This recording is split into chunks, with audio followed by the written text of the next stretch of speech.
Good morning, hello friends, I am Kankana লাইফস্টাইলে তোমাদের সবাইকে স্বাগত। আজকে নিয়ে এসেছি একটা ছোট্ট মিনি ব্লগ। তো তোমরা দেখতে থাকো আমি সারাদিন কি করেছি। আর আজকে কিন্তু আমি আমার ভাইয়ের সাথে একটা কাণ্ড করেছিলাম, সেটা কিন্তু একদম লাস্টে আছে, তাই পুরো ভিডিওটা না দেখলে তোমরা বুঝতে পারবে না। আর তার সাথে অনেক দিনের ইচ্ছে ছিল যে ভাইয়ের মতো আমি জানলার পাশে বসে আছি আর বেশ হাওয়া দিচ্ছে। আমার চুল টুল দেখে বুঝতেই পারছো, এই দেখো বেশ ভালো হাওয়া দিচ্ছে। তো এখন দেখি টুকটাক কাজ আছে ঘরে, সেই কাজগুলো করব, স্নান টান করবো, কলেজ যাব। তো তোমরা দেখতে থাকো। বাইরে তো প্রচণ্ড হাওয়া দিচ্ছে আর আমি বেরিয়েছিলাম, কলেজে গেছিলাম। তো মোটামুটি কাজ হয়েছে হয়নি, আর কেমন লাগছে আমাকে দেখতেও, কি বলবো, কিছু বলারও নেই।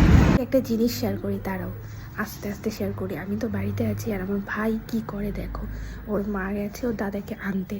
আর যেহেতু বাড়িতে কেউ নেই, মানে ঠাম্মি আছে শুধু, আর ঠাম্মির মতো শুয়ে আছে এখন, যেহেতু দুপুরবেলা, আর আমার এখনও খাওয়াও হয়নি। আর ভাই কি করছে তারও দেখাই, যেতে হবে, নাহলে না ভাই দেখে ফেলবে। তোমাদেরকে আমি আমার এই জানলাটা দিয়ে দেখাই, না দেখা যাচ্ছে কি, ওই দিকটা সরে গেছে, দাঁড়ো, ওই দেখো, দেখতে পাচ্ছ, এই দেখো। হ্যাঁ, এত ভাই ভাইনি, মিথ্যে কথা বলিস না।